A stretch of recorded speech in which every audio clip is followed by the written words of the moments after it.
Hello. Today I'll be doing a video on Spartacus. This is a game I got a long time ago. I can't even remember when it came out. I'll have to look that up. 2012 maybe. I know there's a newer version of this that doesn't have the pictures from the show. It's got artwork. I guess the license from the Stars TV show was lost. The game is probably the same, just with different artwork. I don't know for sure, but the version I'm going to be talking about is this one that I've had for a while. I haven't played it in, well, up until this week, I hadn't played it in probably 3 or 4 years, but I did go ahead and just play it again, as I will be playing it next weekend. I've got some people coming over for gaming. Anyway, thought I'd do a video on how to set up and play, so let's get started.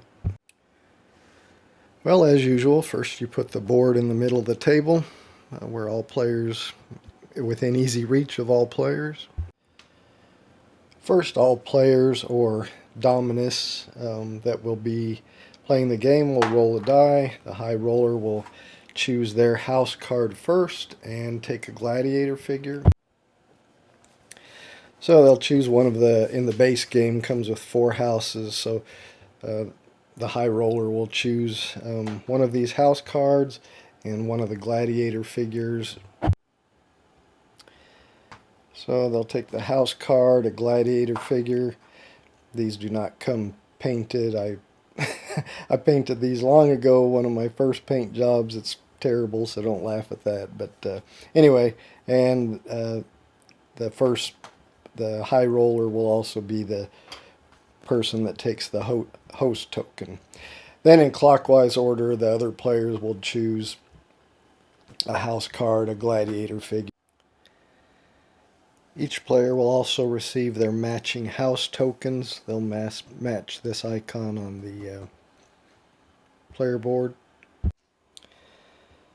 So I'm setting up for a 3-player game, so I've got my other house with their gladiator figure and tokens, and finally the same with my 3rd player. Then each player will look at their player board or house card and look at their starting assets, and they'll get those starting assets. So here, 3 gladiators, 1 slave, 2 guards, and 10 gold.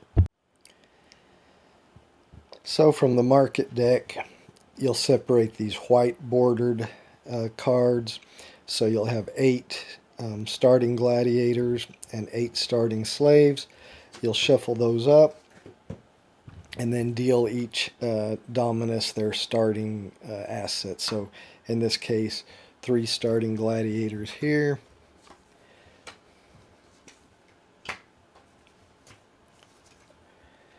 So your gladiators go on this side of your board, and then over on this side is where your slaves go, so 1 starting slave.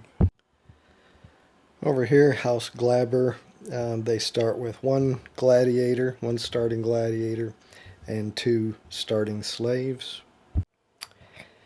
And over here, House Salonius, they're starting with 2 starting gladiators and 2 starting slaves. Now I don't have room, just because of the table I'm playing on here, I don't have room to put the starting slaves for House Salonius over on this side of the board, because that's where House Glabber's gladiators are. So I'm just putting his 2 starting slaves up here. Then any remaining starting gladiators and starting slaves are just shuffled into the market deck. Then you'll take the starting number of guards for each dominus from the intrigue deck. Just look through here until you find the guards. So let me get those. So your guards will go down here under your house card where it says guards. So 2 for him, 3 guards for House Glabber, and 1 guard for Salonius. And then they're starting gold, so 10 denarii, you put it in the treasury here on your house card for him, 10 for House Glabber, and 12 for Salonius. Then you choose when you want to play quick game, you put your starting influence at 7. If you want to do a standard game, you put your starting influence at 4. And if you want to do the advanced game, you put your starting influence at 1. So I'll put the starting influence at 4 for all the houses to do the standard game. That also shows your hand size. Starts with a hand size of 4. Then you shuffle your market deck and intrigue deck and just place them next to the board and leave room for a discard pile. And it doesn't mention it in the rules, at least of the version that I have during setup, but you'll have some other tokens like your favor injured tokens and your champion tokens. Of course, your gold and your dice that you'll want to put in easy reach of all players. And there's also some turn summary cards that you may want to pass one to each player. But other than that, setup is pretty quick, so we're all set up and ready to go.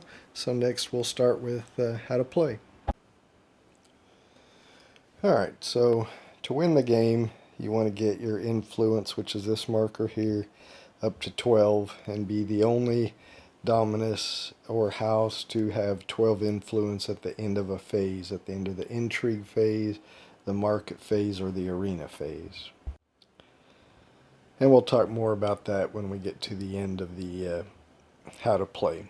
So first thing that happens each round is the upkeep phase, and all the players can do this simultaneously. So if you have any exhausted cards, you'll have some of your cards, maybe some of your gladiators, some of your assets that you'll get later. If they're exhausted, which means they're flipped upside down, they'll have some effect when they're used that says exhaust. And so the first thing in the upkeep phase is you refresh those cards that are exhausted, except for gladiators that are injured. And the next thing you do in the refresh phase is to try to heal those gladiators. So if you have a gladiator that gets injured in a battle, they'll be exhausted and they'll have an injured token on them. So you'll try to heal injuries. You'll get a die and roll it. On a 4, 5, or 6, the gladiator is healed and no longer injured and flip back over. On a result of 2 or 3, the gladiator or slave, it could be a slave, if you had used a slave to battle in the arena, they could be injured also. So this healing injuries part of the upkeep phase could apply to slaves also. So anyway, on a 4, 5, or 6, they're healed. On a 2 or 3, they remain injured. On a 1, they die from their injuries and their card is discarded into the market deck discard pile. And then finally, the last part of the upkeep phase is the balance the ledgers section. So in that, you'll get 1 gold for every ready slave you have. So any slave that's not injured or exhausted for some reason, you'll get 1 gold for every ready slave you have, and you have to pay 1 gold for every ready gladiator you have.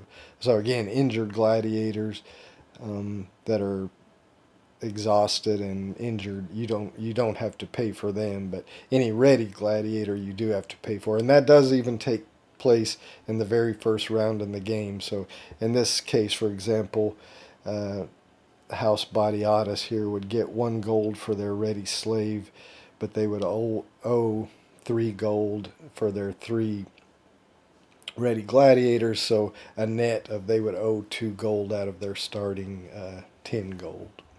And so each house would do that. In this case, he would get 2 gold for his slaves, owe 1 gold for this gladiator, so he would get a net of 1 gold.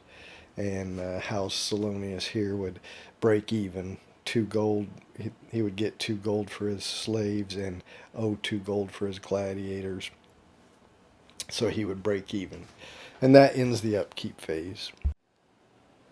So next you have the intrigue phase. The first thing that happens at the beginning of the intrigue phase is each player will draw 3 cards from the intrigue deck into their hand. Now, of course, you keep these secret from the other players, but I'm gonna, since I'm here by myself, I'm gonna have these face up. But again, you would draw these cards into your hand and keep them secret from the other players. It's 3. You draw 3 every round at the start of the intrigue phase. Now, I mentioned during setup that your hand size, when you're starting the game as a normal game with 4 influence, your hand size is 4. Now, when you draw the cards into your hand, if you had cards left over from the previous round, you may end up going over that hand limit size, but that doesn't matter. It's at the end of the intrigue phase when you can't, your hand size has to be down to this amount. And you can see as you end up getting more influence, your hand size increases. So when your influence reaches 7, 8, or 9, your hand size is 5. And when your influence is up here, your hand size is 6. But again, when you draw the cards at the beginning of the intrigue phase, if you have more than 4, that's okay. It's at the end of your part of the intrigue phase where you have to be at your hand limit. So after all players have drawn their 3 intrigue cards into their hand, starting with the player with the host marker and then proceeding clockwise, each player will get to do their intrigue phase turn. Well, they'll get to either play intrigue card schemes. You'll see some of these say scheme, or each house has its own special rules here that they can do during the intrigue phase only. You'll see here it says rules may be used multiple times each intrigue phase. So for instance, he can exhaust 2 gladiators. So remember, exhaust means to flip them over, then they're not ready, can't be used. So he could do that to gain 2 gold during the intrigue phase. Or he could discard 3 gladiators. So if he wanted to just discard these, that would gain him 1 influence. So he would get to move his influence up. So during the intrigue phase, you can play schemes that you have in your hand from cards. You can do your special rules. Some slaves or gladiators may have ability, mostly slaves if I remember correctly, may have abilities that you can exhaust them during the intrigue phase to do something. We may see that during our example play. And finally, you could just sell some of your intrigue cards. You know, all the intrigue cards say intrigue on the back. You could sell some of your intrigue cards for the amount shown. You would put them in the intrigue discard pile and gain that amount of gold. So like 2 gold for this one, 1 for this one, 1 for this one. But let's talk about playing schemes, since that's one of the main things you'll do during your intrigue phase. So one thing to notice on your intrigue card is this number up here. That's the amount of influence you must have to play the card. So because he does have 4 influence, he could play this card, looting the dead. So if he did that, he would just put this in the intrigue deck discard pile, and he would gain 3 gold from the bank. So because he has 4 influence. Now this one doesn't cost any influence. You could pay target Dominus. Now when it says the target Dominus, it can be any other Dominus or yourself. You can target yourself or another Dominus when it says target Dominus. So in this case, pay target Dominus 3 gold minus 1 influence to the target Dominus. So you could, if you wanted to lower House Glabber's influence, you could play that card, and you'd have to pay House Glabber 3 gold, but then you would lower his influence by 1. And finally this one, you could discard a ready slave, so he could discard that slave into the market discard pile, and then minus 1 influence to the target Dominus. So actually you would discard your slave, but then pick one of the other Dominus probably to get a minus 1 influence to them. Now, his cards, he happens to have all, they require no more than 4 influence, which he's had. So he could play all of those if you wanted. When you're doing your intrigue turn, you can play as many intrigue abilities and schemes as you have. And you just play them all during your turn. Then when you're done, it goes to the next player in clockwise order. But let's look at one that maybe costs a little more influence than what you have. All right, we'll look at this one, for example, illicit services. Target Dominus receives 2 gold per ready slave they possess. Now, this one, he only has 1 ready slave, so he would only get 2 gold. But you'll see that it requires 6 influence to play this card. Well, he only has 4. But if you don't have enough influence to play a card, you can seek support from the other houses to have them basically lend you influence. So this isn't a good example since he would only get 2 gold for this. But maybe if he had 3 ready slaves, so he would get a total of 6 gold if he was to play this. He may tell House Glabber, hey, if you support me with 2 influence, he's only got 4, so he needs 2 more to play this. Hey, if you support me with 2 influence, I'm going to play a scheme that's going to get me 6 gold. I'll give you 2 gold if you'll support me with 2 influence. And then maybe House Glabber would say, okay, yeah, I'll do that. Now, when somebody supports you, they don't actually move their marker. They don't lose any influence, and you don't move your marker up that you actually gain any influence. They're just lending you the support, and if they have it to lend, then they can say, yes, I'm lending it to you, and you can play the card. Now, you don't actually you don't have to end up giving them. You may have promised them you were going to give them 2 gold if they lent it to you, but you don't really have to. You could, after they lend you the support, you could end up saying, no, I'm not really going to give it to you, and give them the shaft. Of course, then they would probably never offer to support you again, because once somebody's given you support, they can't withdraw it, even if you end up not fulfilling the promise you made. They can't say, well, I don't give you the support then. Once they've agreed to support you, then you have the support, and whatever you decide to do is what you decide to do. And you're not just limited to getting support from one other house. You could get support from all the houses. So maybe I had a card that requires 12 influence to play. I've only got 4. He's only got 4. And he's got 4. So I would need the support of both these other players. So I would say, hey, I've got this scheme I want to play that's going to, give me something, and you make an offer, a promise to them of gold, or something you'll do for them in the future if they both will support you with influence. And if they agree, then you would have the 12 influence and you could play the card. So again, when somebody lends you support, no influence markers actually moved. They just have to have the influence that they could lend you, and they say they support you with it, and then you have it.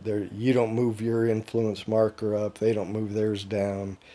So nobody loses any influence when they give you support, and you don't permanently gain it. You just gain it to play that card. So I hope that makes sense. But when you're making deals during the intrigue phase, they can make promises of doing future things, or they can give you gold. Gold can pretty much change hands at any time, but somebody could not give you any asset cards, or trade you intrigue cards or anything like that for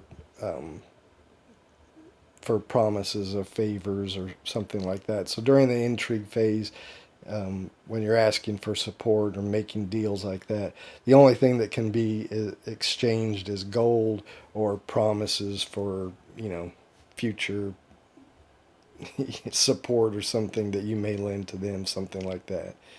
but nobody could give you an asset card or an intrigue card.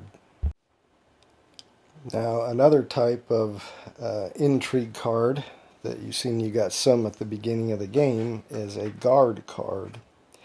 So guards can be played. You may end up, since guards come from the intrigue deck, you may end up drawing guards into your hand, and you can keep them in your hand, as long as you're not above your hand size at the end of the intrigue phase. And in that way, other players don't know that you have them, or you can always put them down at the bottom of your house card, like you do with the ones that you receive at the beginning of the game. However, if you put them down here, they become an asset and are not an intrigue card at that point. But what your guards are good for is if somebody is playing a scheme on you that targets you, like this one, the blackmail, where you could discard a ready slave and then give -1 influence to target Dominus. So if I was playing that on Glabber, I was going to try to do -1 influence to him. He could play a guard if he had one. And if you do that, you discard the card, and as you can see, you roll a dice. On a roll of 4 to 6, you foil the scheme. So he has to still discard the scheme he was going to play, but it doesn't take effect. Now, if you roll a 1 to 3, then you failed to foil the scheme. You still have to discard your guard. But if you have another one, you could try again to foil it. So you could try to foil the same scheme as many guards as you have. It's up to you. And you could play a guard either from that you have down in the board, or if you have one in your hand, you could play it from there. Okay, another kind of intrigue card, as you can see here, is reaction card. So they'll kind of specifically tell you when they can be played. Now this one, support from home, can be played to foil a scheme. Now you could play this one to foil a scheme that targets anybody, not just you. Remember, guards you can only use to foil a scheme that targets you, but maybe a player is playing a card that's going to give them a bunch of gold and you don't want them to get that. Well, you could play this card, foil a scheme, and you get to retrieve a guard card from the discard pile. So that's kind of got two effects. So if somebody was playing a scheme card that was going to give them, maybe like this one, target Dominus receives 2 gold per ready slave. Maybe they had 3 or 4 slaves, they were going to get 6 or 8 gold. You don't want them to get that. You could play this card and foil that scheme. Then they still have to discard that scheme card, but they don't get the benefit. But reaction cards do require an amount of influence, and you cannot seek support for reaction card influence. So he would not be able to play this because it requires 8 influence, and he's only got 4. And like I said, for reaction cards, you can't seek support to play those. But other ones may have more specific when they could be played, like this one. Play after a gladiator dies in the arena, +1 influence to the gladiator's dominus. So you may want to play that on yourself if one of your gladiators died in the arena phase, and then you would get +1 influence. So anyway, there's different reaction cards, and they're kind of specific when they can be played. One other thing I want to mention, if you foil a scheme, if the scheme, I don't have an example of one here, but if the scheme cost a player money to play, like maybe they had to pay 3 gold. I think there was one. Well, I put it back in the pile, but if I played a scheme where I paid 3 gold to receive an influence or something, and you play a reaction card to foil my scheme, even though I still have to discard the card, I don't have to pay the 3 gold. So any cost you would pay for a scheme that's foiled, you don't have to pay the cost, but you do have to discard the card. So that's pretty much the intrigue phase. The this player would play all the schemes and whatever intrigue phase special rules that he wanted to play. Once he's done, then it goes to the next player, and he would play all his, and then finally the next player. Now, as I said, when you finish your turn of playing your intrigue cards and everything, you have to be down to your hand limit. You can't be over that. So if you would have more cards than that, then you would have to sell them or play them or something. But at the end of your turn in the intrigue phase, you can't be over your hand limit. Alright, so after all players have done their intrigue phase, then we go to the market phase. And the first thing in the market phase is the open market. So during the open market, players can trade assets amongst themselves. So there's no turn order for that. You could just, this is like the only time where you can trade assets, which are gladiators, slaves, guards that have been played down to the table. Guards in your hand are considered intrigue cards, so you can't. There's no time in the game where players can exchange intrigue cards, so you always have to keep those. Unless you sell them to the bank during the intrigue phase. But again, during the open market, players can trade gladiators, slaves, equipment. You know, in the market deck, we'll see some later, but there's equipment like armor and weapons that you'll end up having. And players can make trades and deals amongst themselves for assets. And again, guards that are down here played under your house card are considered assets, and those can be traded or sold. Deals can be made. And also during the open market, besides just making deals with other players, you can just end up selling assets for the gold amount that you see here, and then they just go into the discard pile. So, you know, maybe you say, hey, Glabber, you've only got one gladiator. I'll sell you a starting gladiator for 3 gold.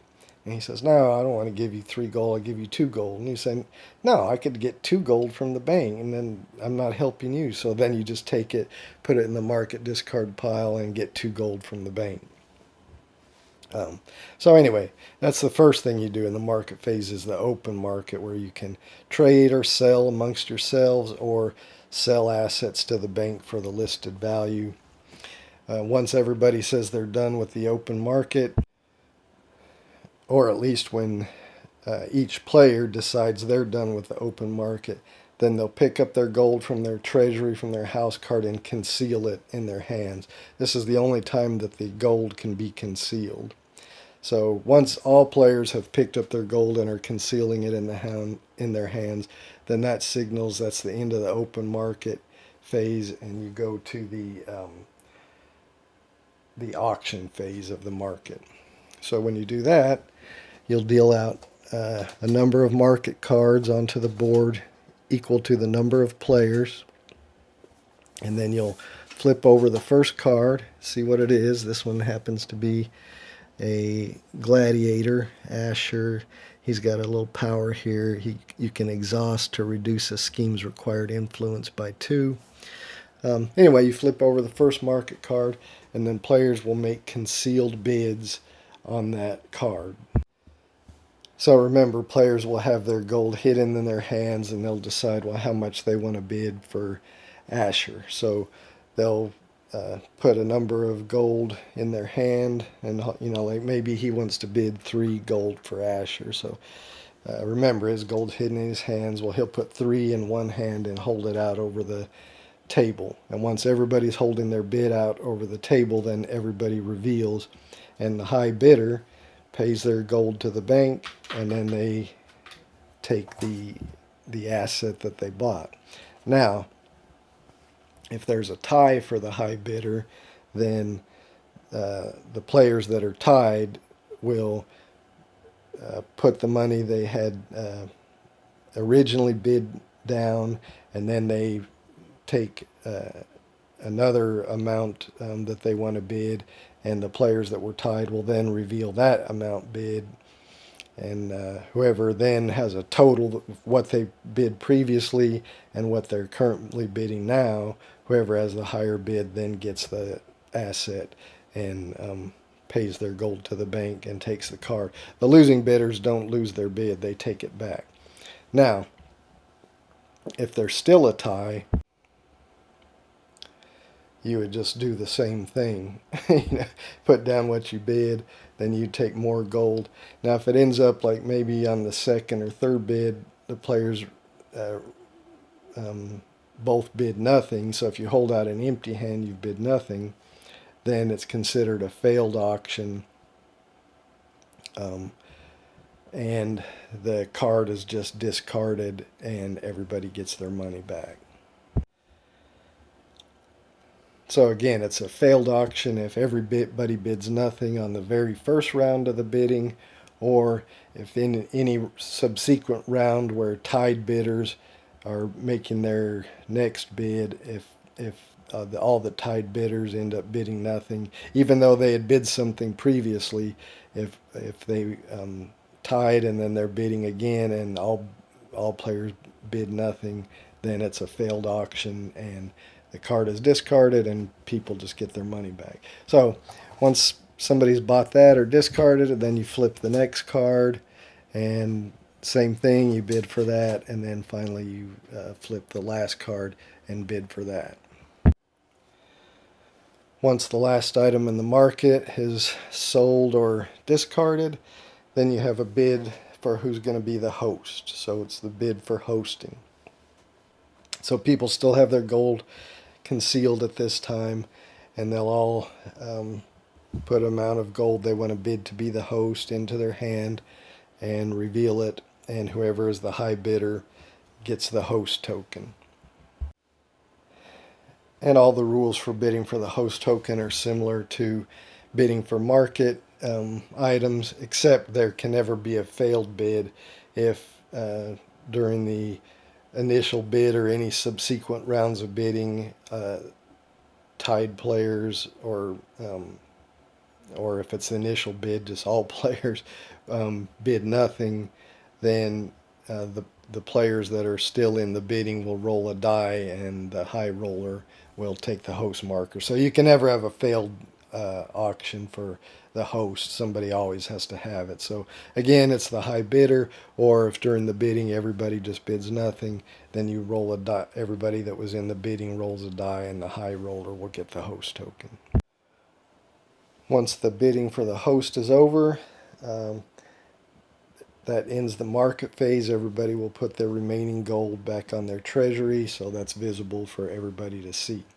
And then we move to the arena phase.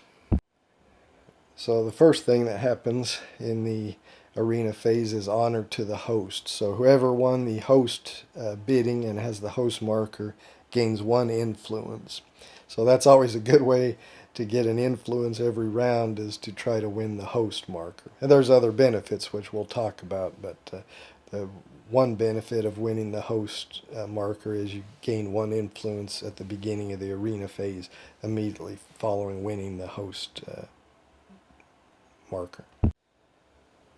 So the duty of the host is to invite 2 combatants to the arena. So they will first make an invitation to one of the houses or themselves. Of course, they can invite themselves, and so maybe host Badiatus is the host, and he looks at the gladiators that the other players have, and he decides, House Glabber, I want to invite you to participate in the arena phase. So if House Glabber accepts, then he will take his gladiator, put it on the 1 space there of the arena, and put the gladiator that he's taking. If he only has 1 in this case, but if he had 1, he chooses which one he's taking, put it up here by the board. And if he had any weapons or armor, which he doesn't here, but if he did, he would put them up here with the gladiator that'll be participating in this combat. Then the host decides to invite another participant in the combat. So again, he can invite himself or he can invite another player. And so maybe he invites himself and he puts his combatant or his gladiator on the number 2, and he chooses the gladiator he's going to take and puts it forward. You don't have to put it on the board, you just put it forward, somewhere. I'm limited in room here. And if I had any weapons or armor, then I would, put those with my gladiator. If you're invited to participate in the games and you decline, either because you don't have a gladiator or a slave, or you just don't want to participate, you can decline. But if you do, you lose 1 influence. And then the host would invite another participant. The next thing in the arena phase would be the tribute phase. If one of the gladiators or more than one of the gladiators that's participating in the combat has favor tokens on them, maybe 2 favor tokens, you get that Dominus that owns that gladiator would get 2 gold per favor token.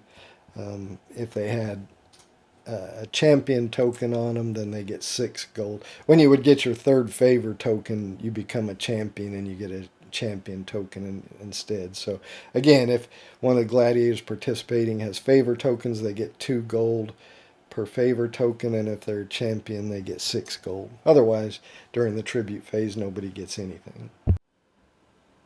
Alright, the next part of the arena phase is the wagers phase. This is when you're able to bet on who you think is going to win, or if there's going to be an injury or a decapitation. So if you're going to bet, you can bet from 1 to 3 gold on who you think's going to win. So maybe Badiatus thinks his gladiator's going to win, so he's going to bet 3 gold. So you bet on the victory section on the side you're betting for. So the gladiator that's on the 1, which in this case was Glaber, if you were betting on him, you would place your wager here. If you're betting on House Badiatus's gladiator, which is the Syrian warrior, then you would place your bet over there. And you put your little house marker on top to show that that's your bet. And you can see that victory, if you are correct and the gladiator you bet on wins the match, then it pays 1 to 1. So if you bet 3 gold, then you would get that 3 gold that you bet plus another 3 gold back. And again, you can bet a minimum of 1. Well, you can bet nothing at all, but if you're going to bet, a minimum of 1 and a maximum of 3 on victory. Then the other things you can bet on are injury. If you think somebody's going to get injured, you could bet, well, maybe I'm going to bet 1 that somebody's going to get injured. That pays 2 to 1. And if you think somebody's going to get decapitated, you could bet on that too. So maybe you bet 2 gold on that. So all the houses do that simultaneously. They place their bets. You can't bet against your own gladiator. That's against the rules. So if you have a gladiator in the match, you can't bet on the other player if you're going to bet. Now you can bet injury or decapitation, because that doesn't take into account who is injured or who is decapitated. It's just if there is a decapitation or if there is an injury in the match, then you'll win that bet if you bet it. But the victory, you only win if the gladiator you bet on wins that. And I'll explain what constitutes a decapitation or an injury here in a little bit when we get into the actual combat. So the next thing would be the actual combat in the arena. So first thing that happens is the players take the dice indicated on their gladiator. So House Badiatus here would take 2 attack dice, 2 black defense dice, and 3 red speed dice. And House Glaber over here, he would get 2 attack dice, 3 defense dice, and only 2 speed dice.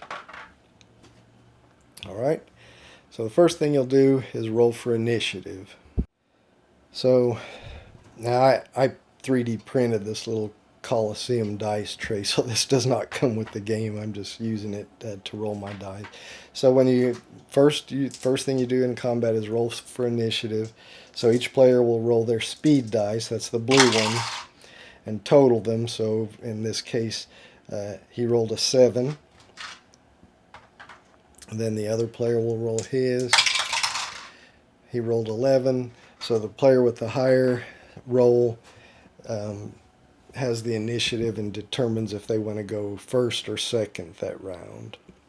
So, maybe he decides he wants to go second, so he tells the other player to go first. So when you're in combat, you can move and attack, or you can attack and move. And you can move a number of speed dice that you have. So he has 3 speed dice. He can move up to 3. So, maybe he moves 1, 2, 3. Now, he's not adjacent, so he can't attack. He can move, but he can't attack because he's not adjacent. Most times you have to be adjacent to attack unless you have a weapon that gives you a ranged attack, which we'll show an example of one of those later. But for now, we'll just say, all right, he's done his move. He can't attack. So now it comes to this gladiator. He can move 2, but he can't attack either. So now we go back to the initiative phase. So they roll their speed dice again. This time he got 9. And this guy rolls. And he only got 8. So now this time the Badiatus gladiator gets to decide who goes first or second. He decides he wants to go first. So he can move up to 3. He's going to move 2. And then now he's going to attack. So he rolls his combat dice. And you line them up in order of highest to lowest. Then the defender will roll their defense dice. And then line them up from highest to lowest. For any roll you have that is higher, your attack is successful, so that's 1 wound. This dice is higher than that one, so that's 1 wound. And then this opposed defense dice doesn't do anything. So in this case, he would get 2 wounds against Glabber's gladiator. Now when you take a wound, for each wound that you take, you have to remove 1 die. So he took 2 wounds, so maybe he decides he wants to remove 1 speed die and 1 defense die. Now you can never take one pool of die, either your attack or defense or speed dice, below 1 while you still have dice from the other pool that you can remove from. But in the example we were just doing, this gladiator moved and attack. Now it's the other gladiator's turn to move and attack. So maybe instead of moving and attacking, he's going to attack and move, or he may not bother to move at all because he's not going to get out of this guy's range. So he's just going to attack. So he still has 2 attack dice. He rolled a 4 and a 2. This guy gets to roll his 2 defense dice. He got a 6 and a 6. Remember, you order them in highest to lowest. In this case, it's doubles. It doesn't matter. So he ends up blocking both of that guy's attacks. So he takes no damage. Now, if you had, I'm just going to show some examples. If you had a tie, in this case, if you rolled an attack and you got 5-2 and he got 5-5, if you have a tie, then the tie goes to the defender, so no wound is given. And in this case, he would block that one, so there would be no wounds in this attack. If you have an attack where you're rolling more attack dice than there are defense dice, then any unopposed attack dice of a 3 or greater inflicts a wound. So in this case, that would be a tie, so that would be no wound. This attack is less than that one, so that would be no wound. But he has an unopposed attack die of 3 or greater, so that would inflict 1 wound. Now, if he had only had, a 1 or a 2, then there would be no wounds inflicted here at all. So say this combat's gone on, and now we're down to where this guy just has 1 of each dice, and this guy still has 2, 2 and 1, and we do another round of combat. We'll say he's attacking. He rolls a 5 and a 4. That was a 4. Let me put it back to a 4. He rolls his 1 defense die. He rolls a 3. So he's going to take 2 wounds. Well, he's only got 3 dice, so if he takes 2 wounds, that just leaves him with 1. So he's injured. Now, if he had just lost 1 dice, if you get down to where you still have 2 of your remaining dice pools, but you lose 1, then you've lost the match, but you're not injured. So an injury didn't occur, a decapitation didn't occur. You've lost the match, and then you're at the mercy of the host, which we'll talk about in a minute. If you end up losing 2 of your dice where you're only left with 1, then you're injured, and you have to, when you take your gladiator back, if the host lets him live, which again we're talking about being at the mercy of the host, but if the host lets your defeated gladiator live, then you would flip your card over, put an injured marker on him, and then we showed, back in the upkeep phase where you can try to heal your gladiator. If you lose all of your dice at the end of a combat, then a decapitation has occurred. Your gladiator is just dead, gets discarded to the market discard pile, and the decapitation would pay off. So when a decapitation pays off, the injury doesn't pay off because a decapitation happened. But either way, the victor, whatever wager they made, the player that won, they would pay off for that. If anybody bet on decapitation, they would pay off on that. Or if just an injury occurred, any bets on injury would pay off. Any bets on decapitation would not. And when when you don't win your bet on either victory or decapitation or injury, the gold just goes discarded back to the bank, and you take your tokens back. So, the winning gladiator gets a favor token. If it would be their 3rd favor token, they would get a champion token instead to replace their favor tokens, but otherwise they would get a favor token and take their gladiator back. The dominus who owned the winning gladiator receives 1 influence. As I mentioned, if you won your 3rd match and you would become a champion, not only do you become a champion, but your dominus receives 1 influence for becoming a champion. Also, if you acquire a champion from another player through purchasing it or something like that, you would then gain an influence for gaining the champion, and the player who sold you the champion would lose an influence. Or if you took a champion to fight in combat and they end up losing, getting killed, so you lost your champion, then that dominus that lost their champion would lose an influence. And I just wanted to show an example of difference between maybe one of these starting gladiators that has 2 attack dice, 2 defense dice, and 3 speed dice, and maybe like one of the more powerful gladiators that you can get from the market. Theocles here, he's got 5 attack dice and 5 defense dice, only 2 speed dice, and he doesn't have a power. Some of them have special abilities, which maybe I'll find one later, but you can see you can acquire much better gladiators. And when you have a gladiator with 5 attack dice and 5 defense dice going up against a gladiator that's only got 2 attack dice or 2 defense dice, that's when you're much more likely to have a decapitation occur.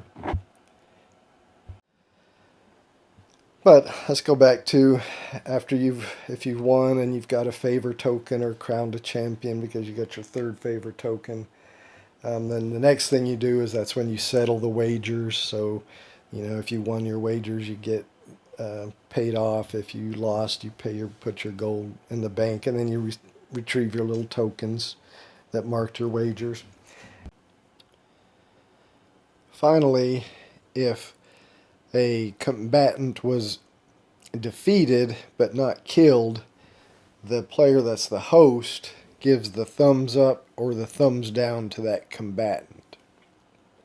If they get the thumbs up, then they get to live, and they go back to their house, and if they're injured, they get the injured token and all that, or if they're not injured, they just go back. If the host gives the thumbs down, then the gladiator is executed, and their card goes to the market card discard pile. In any case, when your combatant, your gladiator, is killed either by decapitation or because they got the thumbs down, any equipment cards they had, armor, weapons, that kind of thing, those return to the house, to the dominus who they belong to, but the gladiator, of course, goes into the market card discard pile. So again, the host decides if the gladiator that was defeated lives or dies, and of course you can try to bribe them one way or another with gold, how they should vote.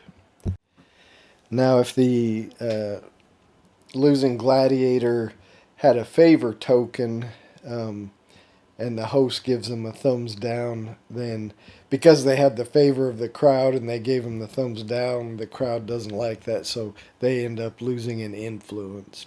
And if a defeated combatant is a champion, the host cannot give them a thumbs down.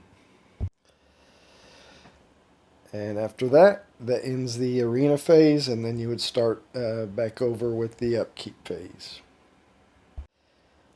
So again, to win the game, at the end of a phase, either at the end of the intrigue phase, market phase, or arena phase, if you are the only dominus with 12 influence, then you win. And if you reach 12 in the middle of a phase, but the phase isn't over yet, you don't immediately win because another player could still manage to get to 12 influence during that phase. So again, the way to win is you have to be the only dominus at the end of a phase that's got 12 influence. And if that happens, then you're the winner. At the end of a phase, if two or more houses or dominus are tied for 12 influence, then the winner is decided in the arena. There's a combat, and the winner of the combat will win the game. So there's a few little, equipment abilities and that kind of thing that I didn't talk about, but you can look up those on your own. Let's go ahead and just do a couple of example turns, and we'll wrap it up. Let me get everything set back up how it should be at the beginning. All right. I think I got it all set back up. Everybody's at 4 influence. All right. So first thing we do is the upkeep phase, refreshing cards. Of course, since this is the first turn, there aren't any. There's no injuries. Balance the ledgers. So he gets 1 gold for his ready slave. He has to pay for his gladiators, so he's got to pay 2 gold. He gets 2 gold for his slaves, has to pay 1 gold for his ready gladiator. So he nets getting 1 gold, or he gets 1 gold, actually. And then he's got 2 and 2, so he's even. So that's the end of the upkeep phase. That's pretty fast on the first turn of the game. Next we go to the intrigue phase. So everybody's going to draw 3 cards. Let me do that and I'll come back. Alright, each player drew their 3 intrigue cards in their hand. Of course, they keep those secret from the other players. Then starting with the player who is the current host, they get to start their intrigue phase. So let's see what he might want to do. Well, he got a guard and a couple of schemes. +1 scheme to target, or +1 influence to target Dominus.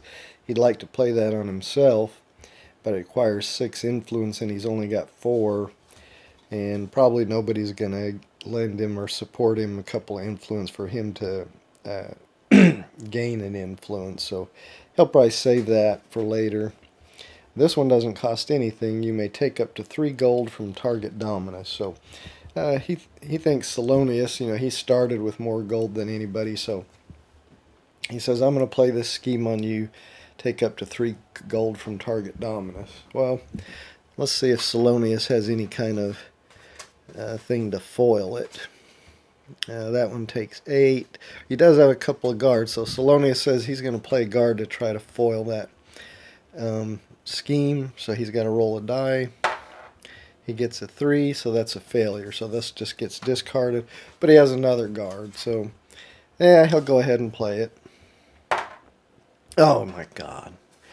Alright, well, he's not going to waste another guard, so he has one more that he got at the beginning, but he's not going to waste it on this. So it gets played successfully, so he's got to give 3 gold to Badiatus over here. And let's see what else. Badiatus, he can't play that. He doesn't have any. He could do this, exhaust. He's only got 3 gladiators. He doesn't want to discard 3. He could exhaust 2 to gain a gold.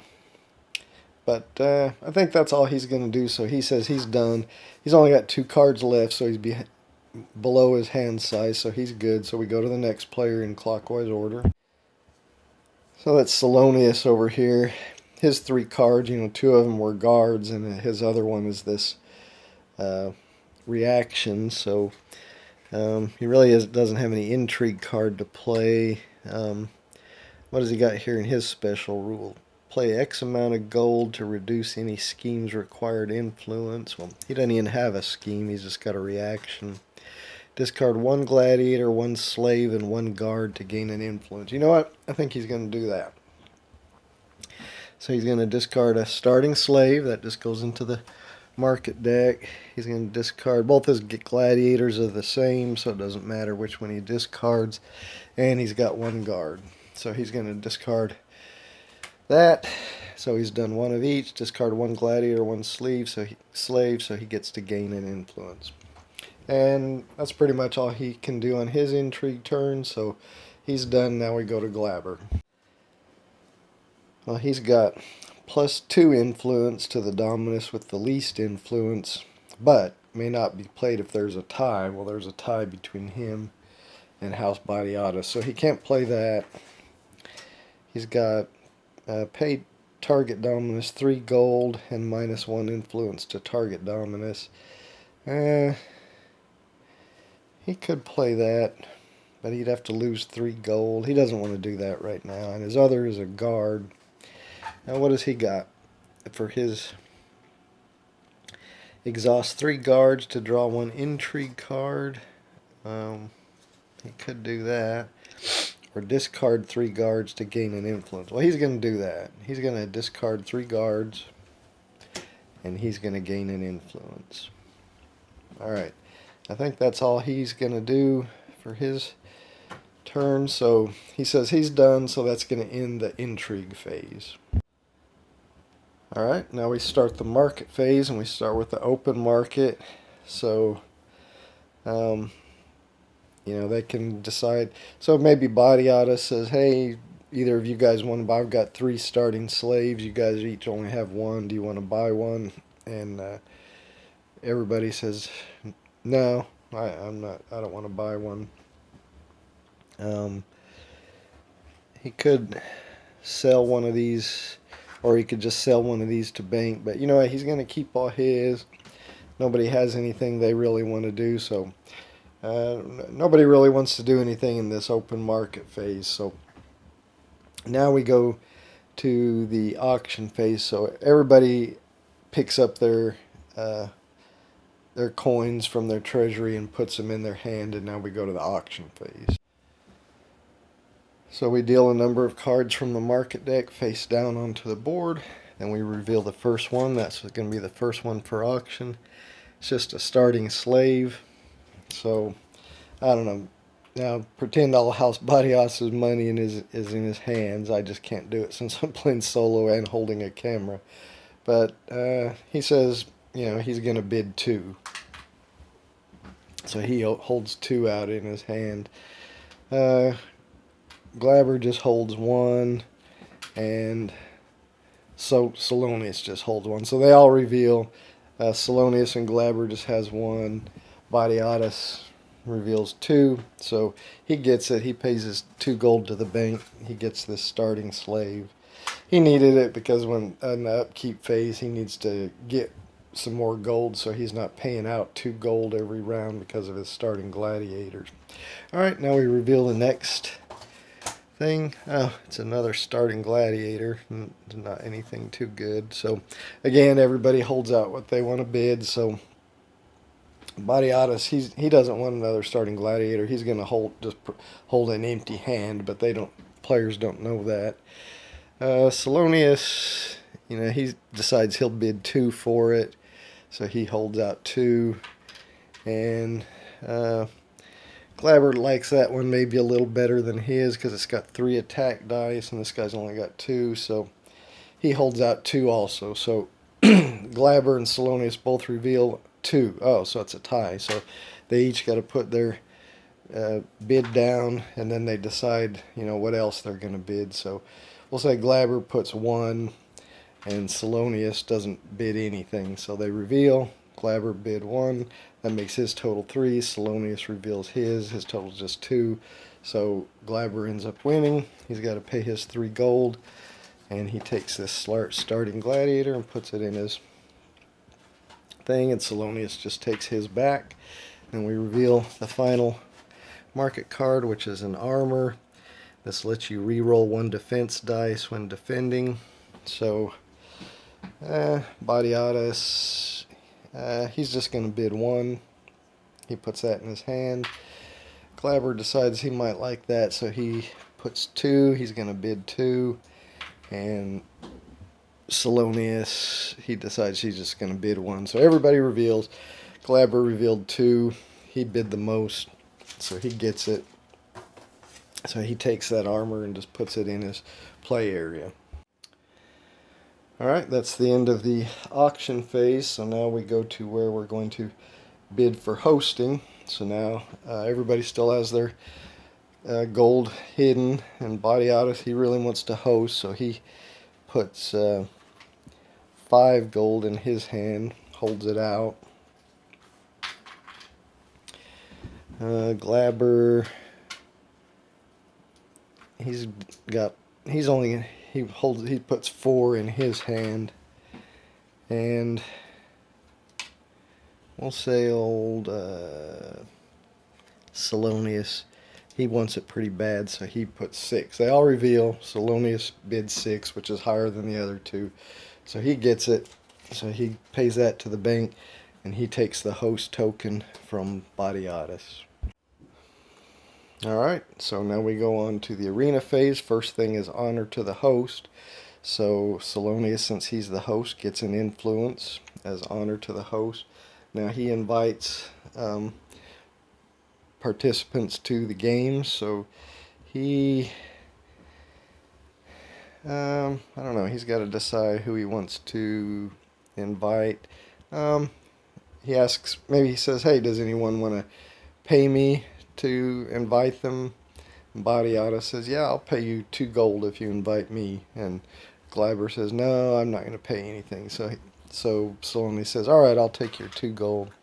So Badiatus pays him 2 gold, and he invites him.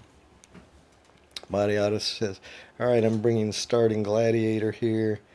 He doesn't have any weapons or anything, so I'll put my guy on number 1.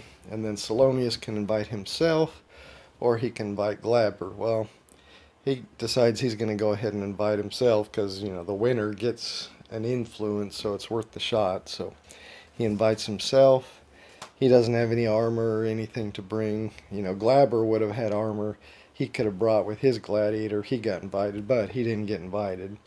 So Salonius takes his gladiator and puts it on the number 2. And now everybody's got their gladiator and armors that they're bringing. Well, there's no armors or weapons, but then we would pay tribute if any of these guys had favor or were a champion. They would get the tribute, you know, the gold, 2 gold per favor token or 6 gold per champion token, but there's none of that. So now we place wagers. Well, Batiatus decides he's just gonna bet on himself. You know, you can't bet on your opponent to win. You can bet, like I said, on injury or decapitation, but he's just gonna bet 2 gold on himself to win. And he's not going to bet on injury or decapitation. Glaber's not doesn't have a dog in the hunt, but he decides, he thinks, just for the heck of it, he's not going to bet on a victor, but he thinks there might be an injury, so he's going to bet 2 on an injury occurring. And Salonius, he's going to go ahead and just bet 2 on his gladiator to win. So he'll put that over here because his gladiator's on the number 2. So bets for the number 2 go here, bets for the number 1 go here. Alright, so nobody's betting on a decapitation and all the other bets are placed, so we're done with placing wagers. So House Batiatus, starting gladiator, Thracian warrior, gets 3 attack dice, 2 defense dice, 2 speed dice, and House Salonius has the same thing pretty much, a Thracian warrior with 3 attack dice, 2 defense dice, 2 speed dice. So it should be a pretty even match. Alright, so they both, we do the initiative, so both of them roll their speed dice. We'll start with Batiatus here. He rolls a 4. Salonius rolls an 11, so he decides who goes first. He's going to let Batiatus go first, so Batiatus just goes right for him. He gets to move 2 because he's got 2 speed dice. Salonius gets to move 2 also. He decides he's going to kind of try to circle around a little bit. Alright, so now nobody is in range to attack, so we just go to another initiative phase. So Batiatus rolls 7. Salonius rolls 9, so he gets to decide who's going to go first again. He decides he's going to let Batiatus go first, so Batiatus is just like, let's get to it. So he's going to move 2, 1, 2, but he's not in range. But now Salonius gets to go. He gets to move 2, so he's going to move, and he's in range, so he can attack now. So he rolls his 3 attack dice. Got 6, 2, and 1. Batiatus rolls his defense dice, 3 and 2. So that's 1 wound. That's a tie, so it's not a wound. And that's not 3 or greater, so that's not a wound. So 1 wound is dealt. So House Batiatus has to decide which dice he wants to remove. He decides he's going to remove a speed dice. Alright, now we go to the next round again. We roll for initiative. Batiatus got a 5. Salonius gets a 10, so he gets to go first. Oh, wait a minute.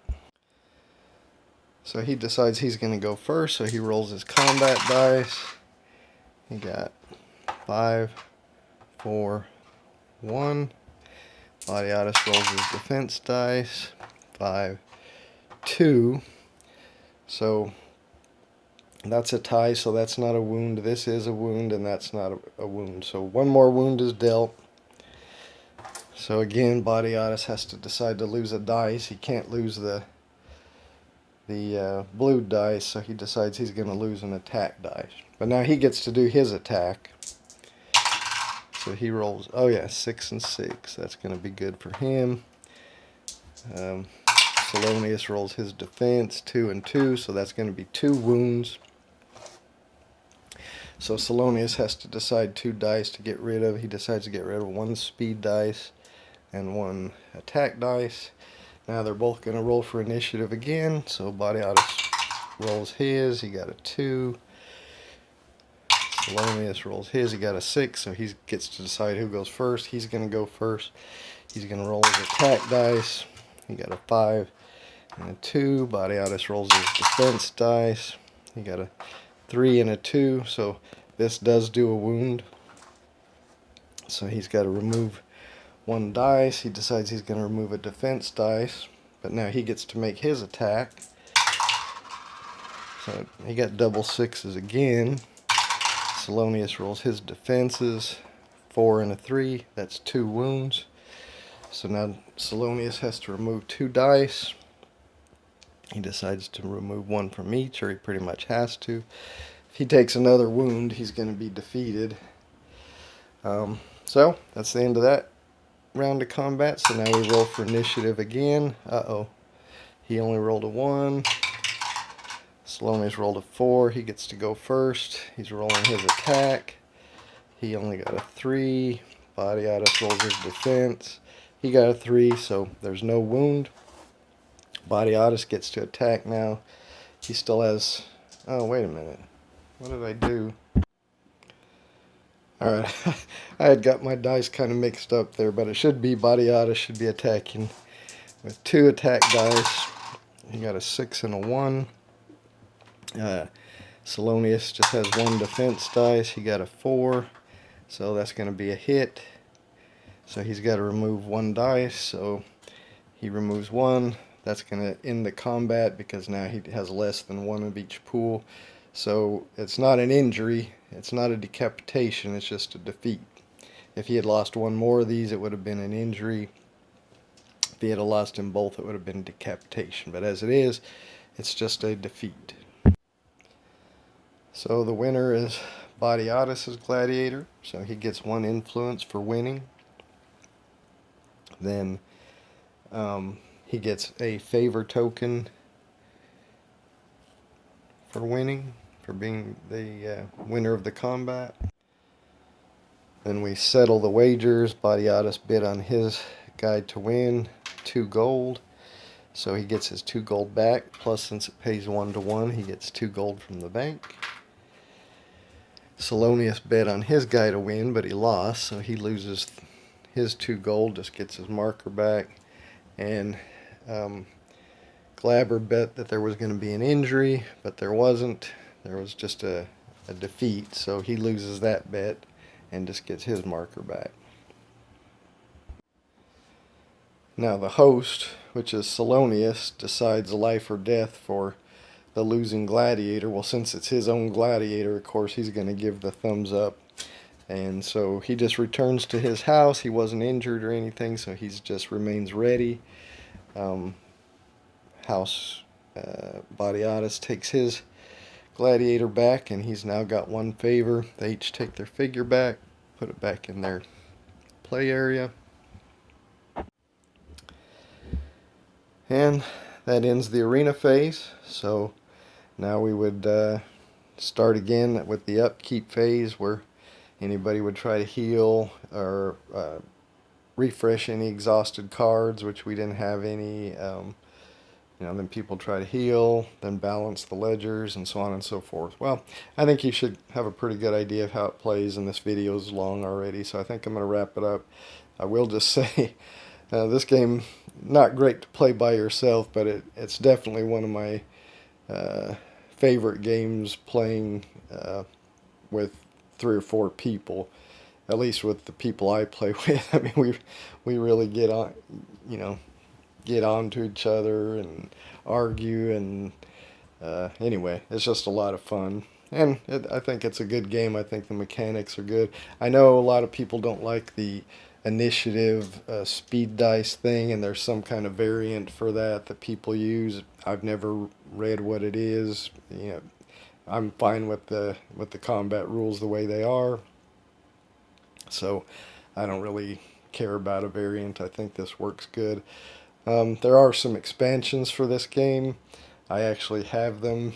I haven't played with them yet, but when I play this game next weekend, 4-player, with my son and friends that are coming, I think I am going to throw in the expansions and play with them for the first time.